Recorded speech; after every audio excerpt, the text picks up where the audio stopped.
속죄제 드러내어 깨끗하게 하라는 제목을 가지고 말씀 나누도록 하겠습니다. 오늘 12절까지만 읽었지만 우리 4장 전체 내용을 가지고 보려고 하고요. 12절까지의 그 내용이 조금씩 변형이 되어서 나머지 부분들이 같기 때문에 여러분들이 이해하시면서 말씀은 들으면 될 것 같습니다. 그리고 다음번에는 이제 5장에 남아있는 그런 추가적인 속죄제에 대해서 한 번 더 나누도록 하겠습니다.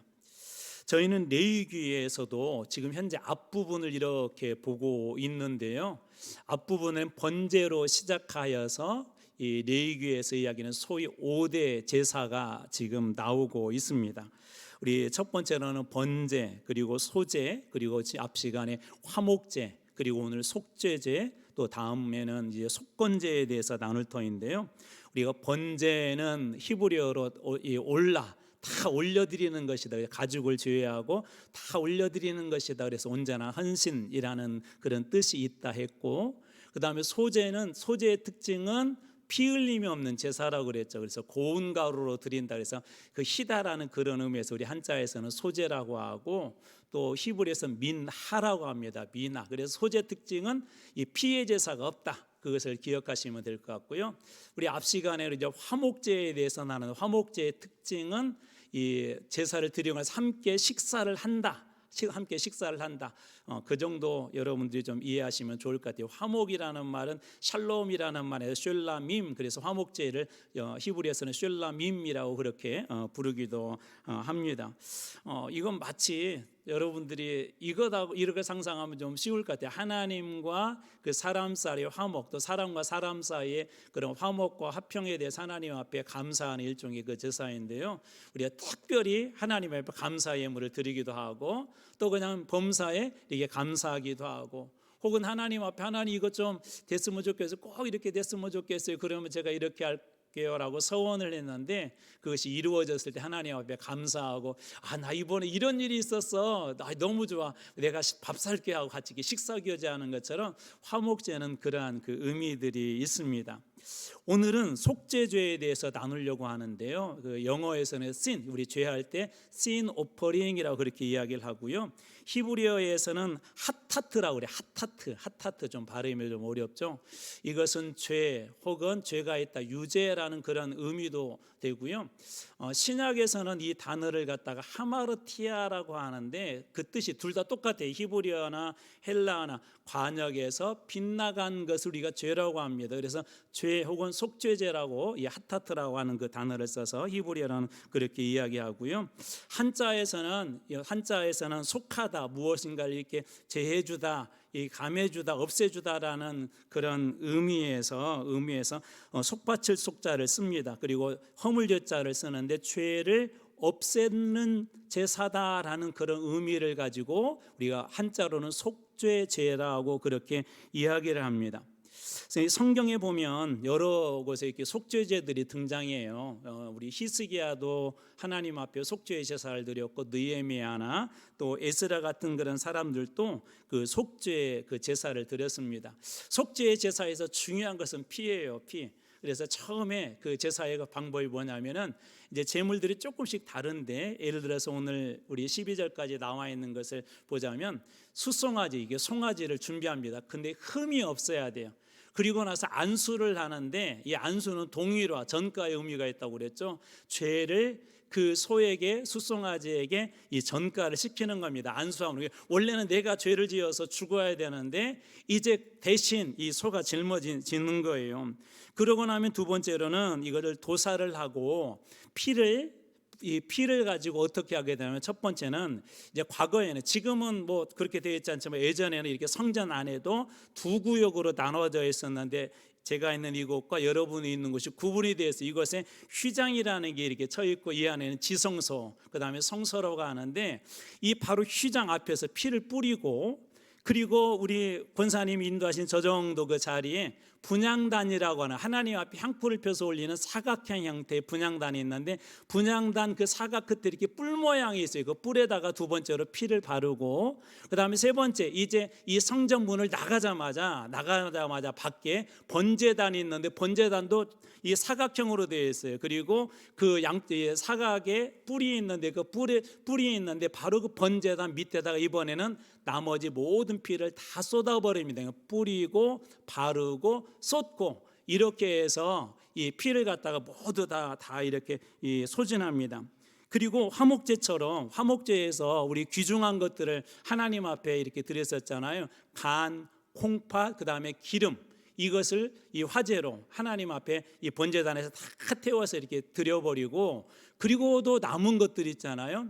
이것은 성밖, 이 진영 밖으로, 이제 이때는 아직까지는 이들이 이제 예루살렘에 살고 있지 않기 때문에 진 밖으로 나가서 그것을 정한 장소에서 나머지 것들은 다 태워버립니다. 태워서 없애는 게 바로 이 속죄제의 일련의 그런 과정들입니다. 한번 이런 것들을 머릿속에 염두에 두고 오늘 말씀해 주는 은혜들을 함께 좀 나눠 보려고 합니다. 죄의 가장 강력한 그 특징 하나가 있다면 그것은 단절이에요. 죄가 가지고 있는 중요한 특징은 뭐라고요? 단절입니다. 그래서 새벽 기도회 때도 제가 잠깐 그런 설명을 드렸었는데, 죄가 들어오게 되면 아무리 친한 사람이라 할지라도 그 사이에 단절과 분리가 일어납니다. 그래서 죄는 하나님과 우리 사이를 단절시키고 이렇게 분리를 시켜 놓아 버렸죠. 그래서 하나님 앞에 우리가 가지 못하게 하고, 또 하나님께서는 공의 하나님이기 때문에 그 죄를 용납하지 않습니다. 근데 하나님께서 그래서 이 죄에 대한 문제를, 우리가 하나님 앞에 나가는데 그러면 이 죄의 문제가 가장 큰 그 걸림돌이잖아요. 출애굽기 이야기를 하면서 그 얘기를 했어요. 출애굽기에서 이스라엘 백성들 하나님이 구원해내시고 시내산에서 언약을 맺거든요. 말씀을 주세요. 그리고 나서 이제 너희들 성막을 짓도록 하나님께 성막의 설계도를 주어서 출애굽기 마지막은 모세가 성막을 완전하게 짓고 그 가운데 임재하신 하나님의 놀라운 영광을 봅니다. 근데 이 마지막 장면에 아주 중요한 장면이 있어요. 어떤 장면이냐면 출애굽기 40장 35절입니다. 모세가 회막에 들어갈 수 없었으니라고 되어 있어요. 하나님의 영광이 그곳에 임재하였는데 모세가 회막에 들어갈 수 없었으니 이는 구름이 회막 위에 덮이고 여호와의 영광이 성막에 충만함이었으며, 여기에서 중요한 문장이 어떤 문장이냐면 모세가 회막에 들어갈 수 없었다. 이건 약간의 좀 상징적인 의미들이 있는데요. 자, 말씀을 받고 그 다음에 하나님께서 말씀하신 대로 성막을 다 지었는데 이스라엘이 아직 모세조차도 이 회막, 성막에 들어갈 수 없었다는 것은 뭐냐면, 레위기를 이야기하면서 제일 처음에 여러분들하고 개론적인 이야기를 하면서 레위기의 히브리서 이름이 와이크라다라는 말씀을 드렸어요. 그리고 그가 부르셨다, 그를 부르셨다. 그러니까 그리고라는 거 앞에 어떤 사건이 있고 그리고 이어질 때 우리가 그리고라고 쓰잖아요. 그러니까 출애굽기를 이해해야 레위기를 이해할 수 있고요. 굳이 제목을 붙이자면 레위기는 출애굽기의 후속편이다라고 보시면 돼요. 이게 출애굽기 앞부분의 내용을 이해해야 되는데 앞부분에서 어떻게 했다고요? 모세조차도 그 성막에 들어갈 수 없었다. 그래서 레위기를 이렇게 여러분들이 보시면 돼요. 하나님 앞에 나가는 방법, 하나님 앞에 나가는 길을 가장 먼저 이 5가지 제사를 통해서 보여주시는 것입니다. 그래서 우리가 어떻게 하나님 앞에 나갈까라는 그 방법에 대해서 5대 제사로서 이 레위기가 시작하는 거죠. 그 중에 오늘은 이제 우리 속죄의 제사를 보게 될 터인데요. 바로 이 속죄의 제사 속에는 하나님의 놀라운 사랑과 은혜를 하나님께서 이 속에 담아 두셨습니다. 오늘 말씀 속에서 한번 이런 부분들을 좀 자세히 한번 살펴보려고 하는데, 첫 번째 오늘 나눌 주제는 이것이에요. 죄는 누구도 예외가 없고 죄의 영향력은 막강하다. 죄는 누구도 예외가 없고요. 이 죄의 영향력은 막강하다는 거예요. 죄 앞에서는 그 누구도 예외가 없는데 오늘 말씀의 2절입니다. 이스라엘 자손에게 말하여 이르라 누구든지 여호와의 계명 중 하나라도 그릇 범죄하였으되, 여기 그릇 범죄한다는 말이 중요한데요. 이게 여러분들이 많이 들어봤을 한자 단어 부지 중에 깨닫지 못하고 알지 못하고 죄인지도 모르고 그냥 범죄를 한 거예요. 근데 나중에 알고 보니까 아이고 이게 내가 그때 잘못했네, 죄를 지었네, 바로 그런 죄를 이야기합니다. 참고로 이 속죄죄는 있잖아요, 고의적으로 저질렀을 때 하나님 앞에 드리는 제사가 아닙니다. 고의적으로 무엇인가 잘못을 했고 하나님 제가 고의적으로 했어요, 잘못했습니다, 그게 아니라 이렇게 나중에 지나고 보니까 말씀을 읽다 보니까 성령님께서 주시는 그 은혜를 이렇게 묵상하다 보니까 그거 내가 잘못했는데 이게 내가 잘못한 죄였구나라고 깨달았을 때 하나님 앞에 드리는 제사에 바로 그 말이 그릇 범하였다는 말입니다. 그러니까 이 의도적으로 저지른 그런 죄에 대한 제사가 아니라 부지 중에 깨닫지 못하고 알지 못하고 하나님 앞에 그렇게 죄를 범하고 나서 나중에 깨달았을 때 하나님 앞에 드리는 제사가 바로 이 속죄의 제사입니다. 그래서 속죄죄의 중요한 원칙 중에 하나는 고의적인 죄가 아니라 부지 중에 짓는 죄를 용서받는 그런 그 제사가 바로 이 속죄의 제사입니다. 그 대상에 대해서 오늘 그 4장과 그 다음에 5장에는 여러 대상들이 등장해요. 3절에는 기름 부음을 받은 제사장이 등장하고요, 13절에는 이스라엘의 온 회중이 등장하면 좀 특이하죠.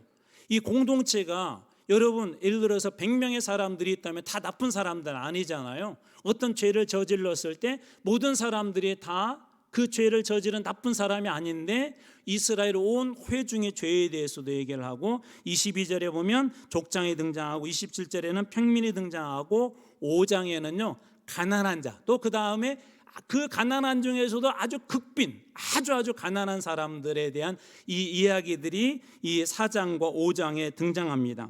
다시 말해서 영적인 최고의 지도자부터 가장 평범한 사람 그리고 가장 가난한 사람들까지 단 한 사람, 이게 모든 영역의 사람들이 다 등장하고 있다는 거예요. 다시 말해서 단 한 사람도 이 죄의 문제에 대해서 자유로울 수 없다는 것입니다. 여러분들에게 한번 질문해 보겠습니다. 여러분들이 지금까지 살아오면서 누구든지 아마 일반적으로는 선하게 살고 싶어 할 거예요.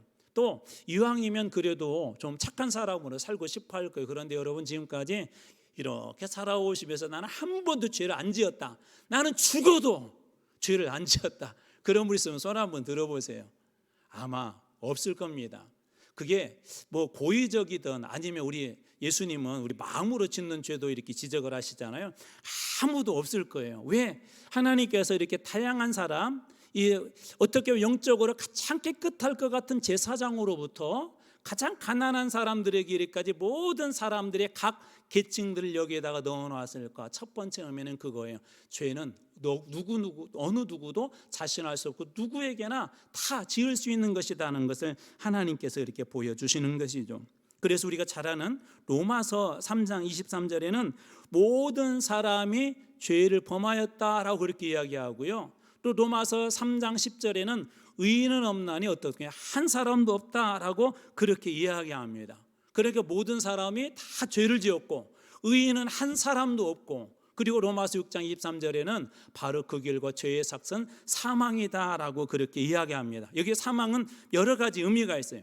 그 중에 하나는 영적인 의미로 하나님과 우리 사이가 완전히 단절된 상태예요.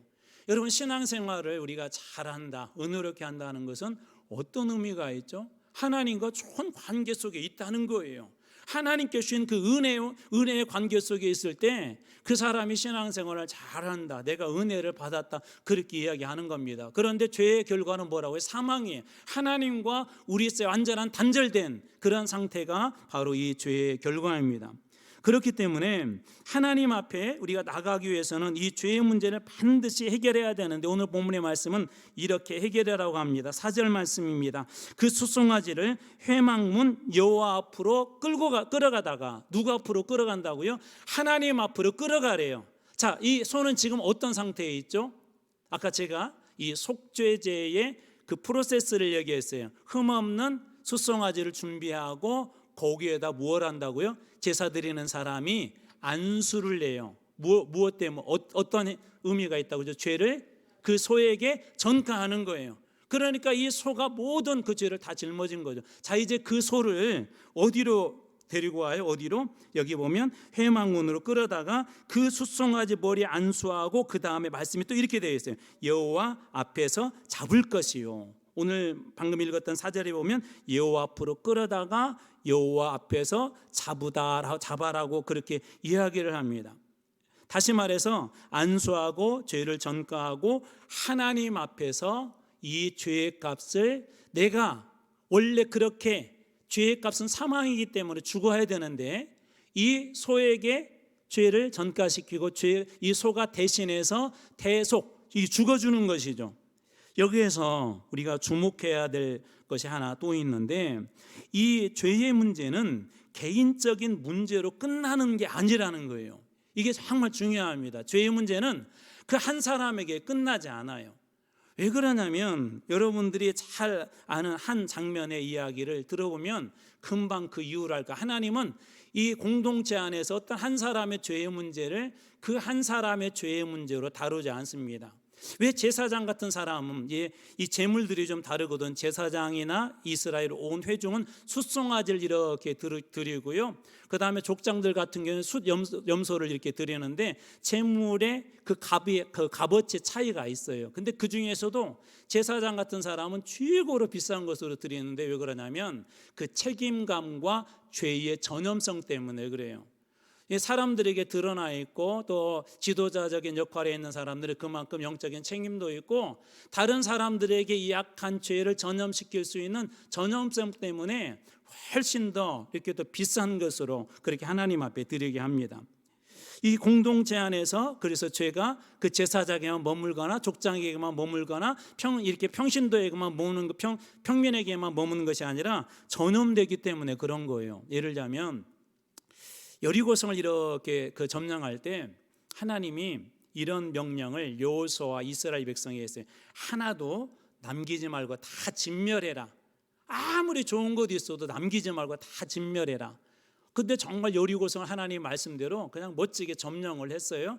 그리고 나서는 이제 그 다음에 옆에 아이성이라는 성을 이렇게 가서 점령하려고 하는데 아이라는 말은 작은 돌무더기라는 뜻이거든요.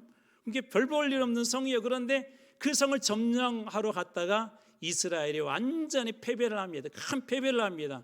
여호수아가 깜짝 놀랐어요. 하나님 앞에 하나님 도대체 이게 무슨 일이에요? 그러니까 그때 하나님께서 이야기를 해요. 야, 내가 이 여리고성 진멸하라고 하지 않냐. 근데 그렇게 하잖아. 아니야, 하나님 그렇게 했는데요. 나중에 이렇게 살펴보니까 아간이라고 하는 사람이 있었는데 이 사람이 그곳에 가서 이렇게 보니까 시날산의 외투 아마 최고급 외투였는가 봐요.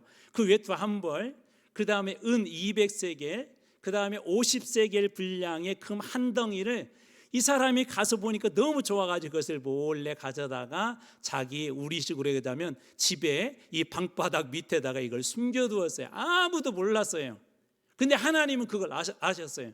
근데 그때 하나님께서 이 문제를 다룰 때 어떻게 다루시냐면 여호수아 7장 11절에 보면 이렇게 말씀하세요.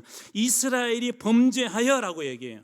아간이 범죄하여서 이렇게 된 거라 말씀하지 않고 이스라엘이 범죄하여 아간 한 사람의 범죄를 하나님은 뭐라고 취급하신다고요? 이스라엘이 범죄하여 내가 그들에게 명령한 나의 언약을 너희들이 어겼다. 여러분 이 문제가 얼마나 중요한지 여러분 심각하게 받아들이셔야 돼요. 왜 그러냐면 지금 범죄는 누가 한 거죠? 아간 한 사람 아니에요. 근데 하나님은 이 문제를 아간이 범죄하여 그렇게 말씀하지 않고 이스라엘이 범죄했다. 왜? 우리 한 사람 한 사람이 그리스도인으로서 거룩하게 살아가야 되는지를 여러분 알 수 있겠죠. 종종 여러분 이런 표현 쓰시죠. 어느 지역 혹은 어느 나라 사람이 한 사람이 좀 잘못해서 뉴스에 이렇게 나왔어요. 그러면 그 사람이 잘못했네 죄인이네 그렇게 이야기하지 않고 어느 동네 사람들이 왜 다 그 모양이야? 어느 나라 사람은 왜 다 그 모양이야? 그렇게 이야기하는 분들 계시죠. 또 여러분도 그렇게 이야기하시죠. 마찬가지예요.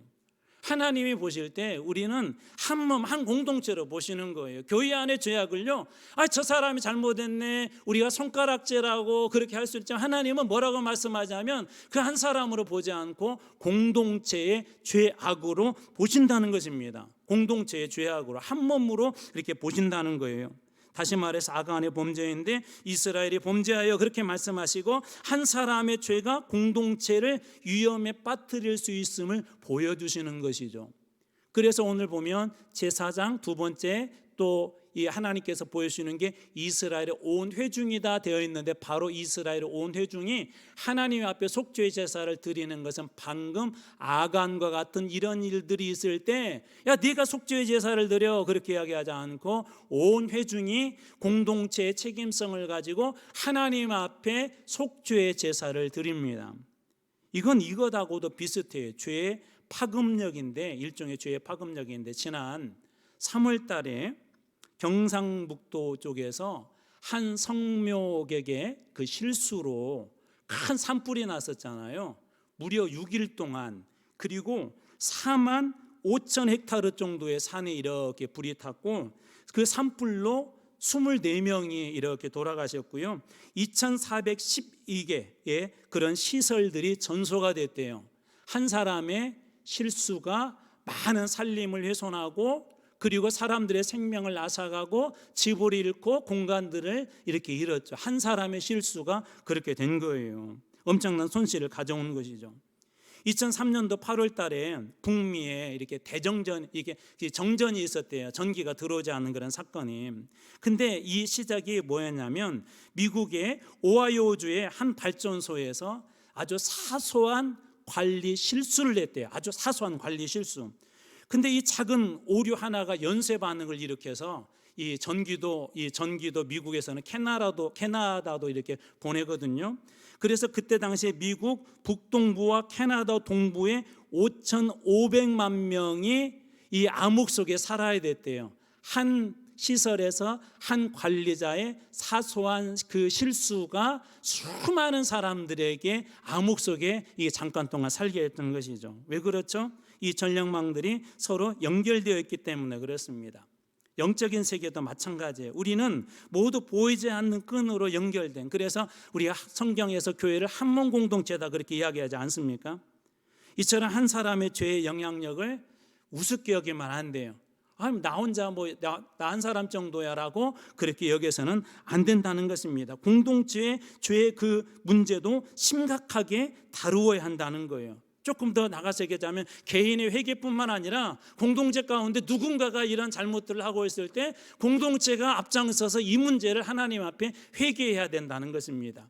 아까 누가 이런 속죄제를 드렸다고 그랬죠? 히스기야가 그랬거든요. 히스기야는 정말 참 의로운 왕이었어요. 그런데 그가 속죄제를 드리는데 왜 그러냐면, 그 아버지가 아하스라고 하는 왕이 있었어요. 아하스. 이 아하스라는 왕이 무슨 짓을 했냐면, 성전도 다 폐하고요, 그 우상을 섬기는데 앞장을 섰어요.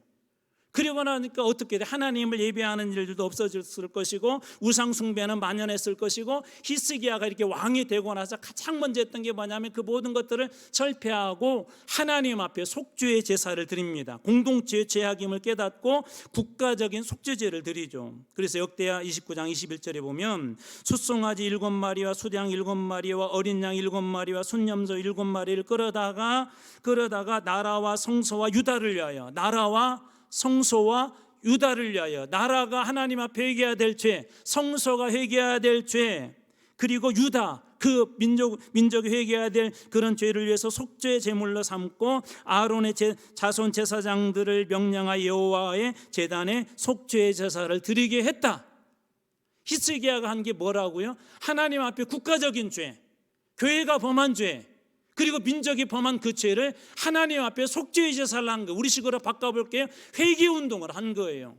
하나님, 우리 아버지가 그렇게 하지 않고, 하나님, 저 왕이 그렇게 하지 않고, 이 국가적인 회개운동을 하나님 앞에 그렇게 했던 것이죠.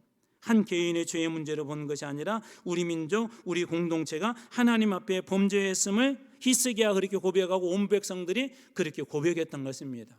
이와 같은 내용들은 느헤미야와 에스라에도 나와요. 느헤미야와 에스라는 이렇게 포로기, 그리고 이제 포로기가 끝나면서 귀환했을 때 그런 선지자들이죠.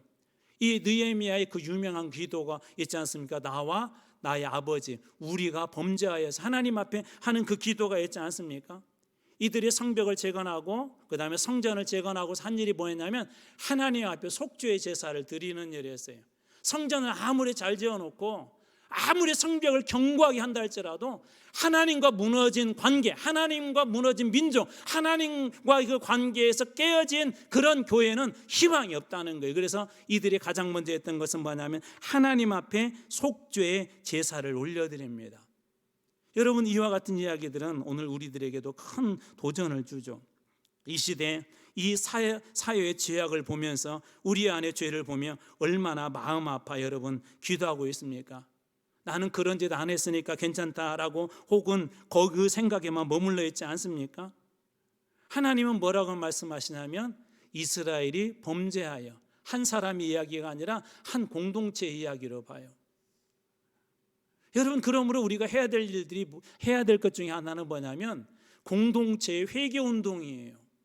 여러분, 우리 안에도 개인마다 사람들마다 죄의 약한 부분이 있어요. 약한 부분이. 어떤 사람은 물질에 약하고요, 어떤 사람은 자존심에 약하고요, 어떤 사람은 자녀에 대해서 약해요. 잘 무너지는 영역이 있는 것처럼 우리 교회에도 잘 무너지는 영역이 있어요. 죄가 마음 놓고 들락거리는 그런 문이 있다는 거예요. 여러분, 그것을 다 막아버려야 돼요. 근데 어떻게 막을 수 있다고요? 안 돼요. 혼자 되는 일이 아니라 이게 뭐냐면 우리 공동체가 회개해야 될 회개의 기도 제목들이에요. 누가 잘못했다가 아니라 하나님, 우리가 잘못했습니다라고 하나님 앞에 공동체가 하나님 앞에 회개하고 눈물로 주님 앞에 그렇게 나갈 때 공동체가 살아나는 거예요. 그때 그 교회가 회복이 되는 것입니다.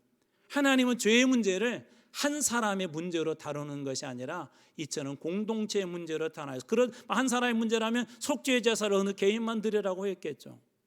하나님은 그래서 이스라엘 온 회종이 그렇게 하나님 앞에 드리도록 하라는 것입니다. 여러분, 그러므로 기도할 때 이런 기도를 하십시오. 하나님, 제가 잘못했습니다도 중요하지만 하나님, 우리의 죄를 용서해 주십시오. 우리 가운데 이런 죄악이 있습니다. 용서해 주십시오. 저는 그런 참회의 눈물들이 한 방울씩 한 방울씩 이 예배당 안에 떨어지기 시작할 때, 우리 공동체 안에 그것들이 떨어지기 시작할 때, 한 분 한 분이 하나님 앞에 회개의 눈물로 드려지기 시작할 때 우리 교회가 하나님 앞에 성결한 교회로, 더 정결한 교회로, 하나님의 순결한 신부로 드려지는 그런 교회가 될 줄로 믿습니다.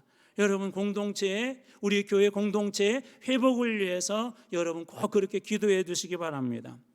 그런데 여기에서 우리가 하나 또 봐야 될 것들이 있는데, 레위기의 속죄제는 죄의 보편성과 파괴력을 우리에게 똑똑하게 보여주지만 여기에는 한계가 있어요. 뭐가 있다고요? 한계가 있어요. 넘을 수 없는 그런 한계가 있다는 거예요. 뭐냐면 이것은 매번 반복해야 하는 제사였어요. 매번 죄를 지을 때마다, 혹은 1년에 한 번씩 대속죄일에 이 민족의 죄를 위해서 반복적으로 행해야 될 그런 거 있습니다. 또 두 번째로 모든 죄를 다 덮지 못해서, 다시 말해서 불완전한 제사라는 것입니다. 구약의 속죄의 제사는 완전한 제사가 아니에요. 불완전한 제사예요. 불완전한 제사. 그래서 예를 들자면 제가 아까 이 속죄제는 언제 드리는 것이라고 말씀을 드렸냐면은 고의가 아니라 부지 중에, 내가 알지 못하는 중에 하나님 앞에 죄를 범했는데 깨닫고 난 후에 드리는 제사라고 그랬죠. 근데 이 고의적인 그런 죄에 대해서는 알고 일부러 죄를 저지른 것은 하나님이 이 속죄의 제사를 받아들이지 않습니다. 민수기 15장에 그런 내용들이 나오는데, 고의로 죄를 지으면 그 죄에 대해서 속죄의 제사가 없고, 민수기 15장에는 이렇게 되어 있어요. 백성 중에서 끊어질 것이다. 제가 한번 읽어드려 볼게요. 민수기 15장 30절, 본토인이든지 타국인이든지 고의로 무엇을 범하면 누구나 여호와를 비방하는 자니 그의 백성 중에서 끊어질 것이라.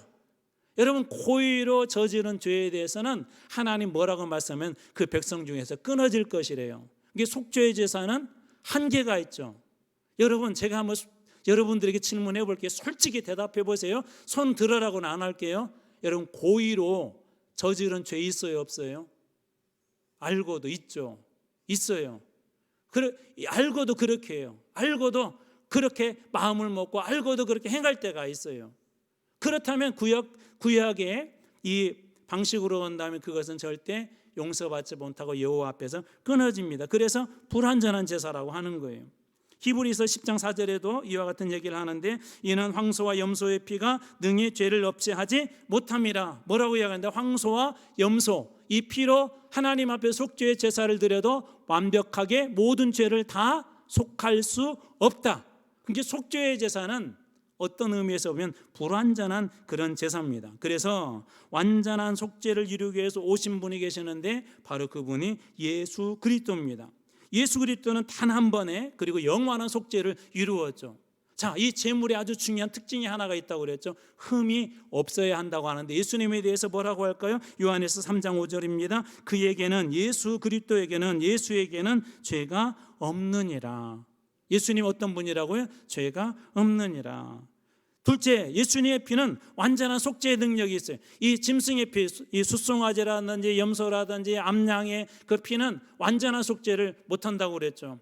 고의적인 죄 같은 경우에는 이 속죄할 수가 없다고 그랬어요. 그런데 보십시오. 마태복음 27장 51절에 보면 예수님께서 십자가에서 돌아가셨을 때 이렇게 말씀을 전합니다. 이에 성소휘장이 위로부터 아래까지 찢어져 둘이 되고 땅이 진동하며 바위가 터지고, 이 휘장에 대한 이야기 여러 번 이야기를 했어요. 하나님과 우리의 분리된, 죄로 인해서 단절된. 그런데 예수님께서 십자가에서 모든 죄의 값을 다 갚음으로 이제 어떻게 됐어요? 이게 다 완벽하게 사라지죠. 그러니까 예수님의 속죄는 불완전한 속죄가 아니라 무슨 속죄? 완전한 그런 속죄인 것이죠. 그래서 사도 바울을 통해서 에베소서 2장 14절에는 이것을 이렇게 표현했어요. 그는 우리의 화평이신지라. 예수님은 우리를 분리된 모든 장방을 끄는 화평이신지라. 둘로 하나를 만드사, 분리된 공간을 하나로 만드사 원수된 것, 그 중간에 막힌 담을 자기 육체로 하셨다. 막힌 담을 자기 육체로 속죄 제물로 내어놓아서 어떻게 했다고요? 허물었대요. 구약식으로 보면요, 여러분과 제 사이에는 지금 이렇게 휘장이 있어야 돼요. 그런데 누가 이것을 다 허물었어요? 예수 그리스도께서. 구약의 속죄의 제사는 불완전한 제사지만 예수님은 완전한 그런 제사를 드렸던 것이죠. 또 하나 봐야 될 중요한 장면이 있는데 오늘 말씀의 12절에 보면 이 제물의 나머지 부분들을 어디에서 태워드립니까? 곧 그 송아지의 전체를 진영 바깥 재버리는 곳인 정결한 곳으로 가져다가 불로 나무에 사르되 그 재버리는 곳에서 모두 불사를 지니라. 여기 중요한 표현이 하나가 있는데요, 진영 바깥이라는 표현이에요. 진영 바깥. 나중에는 이제 예루살렘 성 밖으로 바뀌는데 그들이 머물고 있는 진영 바깥은 어떤 곳으로 이들이 여겼냐면요, 저주받은 곳이에요. 저주받은 곳.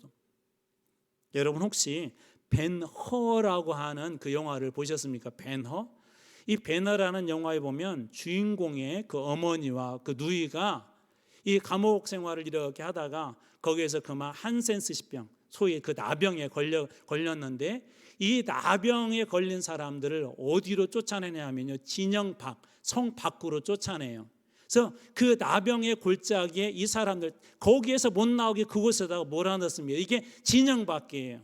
그래서 성경시대 때는 이 진영 밖, 그 다음에 이 성벽 밖, 예루살렘의 성벽 밖은 어떤 곳이었냐면 바로 이런 저주받은 곳이었습니다. 이곳에서 어떻게 모두를 다 태워버려요.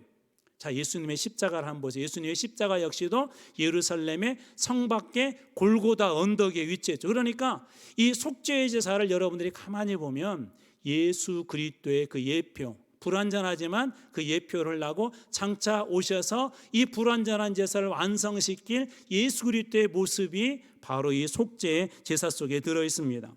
히브리서 기자가 방금 제가 설명했던 부분을 이렇게 이야기하고 있는데 히브리서 13장 12절, 자, 그러므로 예수도 자기 피로서 백성을 거룩하게 하려고 진영 밖, 성문 밖에서 고난을 받으셨느니라. 성문 밖에서 십자가에서 죽으셨느니라. 예수님 역시도 수치와 저주를 짊어지시고 버림받음으로 이 성문 밖에서 모든 것들을 다 버림받고 저주받음으로 우리를 속죄하셨던 것이죠. 구약의 제사는 불완전하지만 예수님의 그 제사는 이처럼 그런 완전했던 그런 제사입니다. 그래서 예수님의 제사는 어떻습니까? 히브리서 9장 12절에 보면 염소와 송아지의 피로 하지 아니하고 오직 자기의 피 흠없는 피로 영원한 속죄를 이루사. 구약의 이 속죄의 제사는 뭐라고 그랬죠? 반복적이라고 그랬죠. 단번이라고 그랬죠. 제한적이라고 그랬죠. 근데 예수님은 어떤 속죄를 이뤘다고요? 영원한 속죄를 이루사 단번에 이 분리되었던 휘장을 다 찢어버리고 단번에 성소에 들어가셨느니다라고 그렇게 이야기합니다. 다시 말해서 예수 그리스도께서 십자가에서 이 모든 구원을 완성하셨던 것이죠. 자, 그렇다면 오늘 이 속죄의 제사가 우리들에게 주는 이 여러 가지 의미들이 있습니다. 속죄의 제사가 없었다면 우리는 이 구원의 길이 막막했을 거예요. 하나님 앞에 우리는 나갈 수 있는 길을 잃어버린 그런 사람이었을 것입니다. 이 속죄의 제를 통하여서 하나님께서 먼저 우리들에게 보여주신 거예요. 일종의 프리뷰인 것이죠. 하나님께서 하나님 앞에 우리가 어떻게 나갈 수 있을까? 이 죄의 문제를 해결할 수 있을까라는 걸 보여주시고 예수 그리스도를 통하여서 이 완전한 길을, 완전한 속죄를 주님께서 하심으로 우리가 주님 앞에 나갈 수 있도록, 영원한 구원을 이룰 수 있도록 주님께서 그렇게 하셨다는 겁니다. 이것을 잘 보여주는 여러분들이 잘 아는 찬양 하나가 있는데 그 찬양의 가사는 이렇습니다. 주의 보좌로 나아갈 때 어떻게 나가야 할까? 자격 없는 내 힘이 아닌 오직 예수님의 보혈로. 십자가의 보혈, 완전한 사랑, 십자가의 보혈, 완전한 사랑, 힘입어 나아갑니다 라고 하는 그 찬송의 가사가 오늘 이 본문과 예수 그리스도의 그 십자가의 그 속죄, 대속을 보여주고 있는 것입니다. 사랑하는 성도 여러분, 이 위대한 속죄의 복음 앞에 우리는 어떻게 반응해야 될까요? 자, 오늘 말씀을 나누면서 여러분들에게 몇 가지 도전을 주었습니다. 이 죄의 문제는 강력한 파급력이 있고 죄의 문제는 우리 공동체의 아주 중요한 문제라고 그랬죠. 우리나라가 한때 이렇게 막 부흥회도 많이 하고 여의도에 모였을 때 했던 것 중에 하나가 여러분 뭔지 아세요? 민족의 구원을 놓고 기도하기 전에 민족적인 그런 회개 운동이 그곳에서 있었습니다. 또 평양 대부흥운동에서도 가장 중요한 게 뭐냐면 회개 운동이었어요. 한 사람의 회개에서 시작 같았지만 결국은 공동체의 회개였습니다. 공동체가 하나님 앞에 온전한 회개, 온전한 속죄, 이 자리에 갔을 때 한국교회가 부흥을 하고 한국교회가 완전히 새로워지는 그런 경험들을 하게 되죠. 그리고 더 중요한 거, 우리의 힘으로, 우리의 등으로 이 모든 건 할 수 없지만 누구를 힘입어서 예수 그리스도의 십자가 보혈의 능력을 힘입어 우리가 주님 앞에 나갈 때 주님께서도 우리에게 이러한 속죄의 은혜를 베풀어 주실 줄로 믿으시기 바랍니다. 나아가서 이러한 결단이 필요합니다. 요한복음 8장 11절 대답하되 주여 없나이다. 예수께서 이르시되 나도 너를 정죄하지 아니하노니 가서 다시는 죄를 범하지 말라. 그리스도인으로서, 교회로서 여러분 한 분 한 분이 그런 결단이 필요하다는 거예요. 말씀을 듣고 끝나는 것이 아니라 하나님, 나 한 사람이 아간에 될 수 있습니다. 아간의 범죄로 말미암아 이스라엘이 그런 큰 어려움을 당할 수 있었지만 또 반대로 모세 한 사람의 기도가 이스라엘을 살리지 않습니까? 여러분들은 어느 자리에 서고 싶습니까? 오늘 하나님께서 주시는 은혜는 이것입니다. 오늘의 말씀 한 문장입니다. 죄를 감추면 막히고 죄를 드러내면 열린다.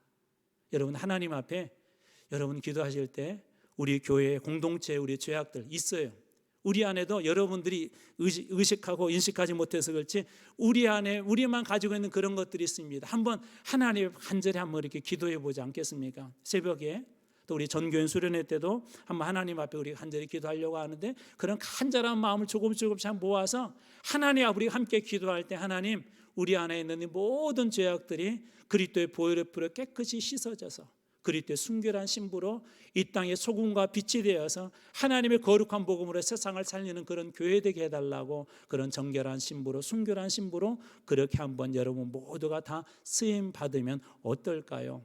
오늘 이 속죄제는 우리들에게 그렇게 이야기합니다. 죄를 감추면 막히지만 죄를 드러내면 열린다. 오늘 이 말씀처럼 여러분의 삶에도 열어주시고 새롭게 하신 은혜가 있길 주님으로 축원합니다.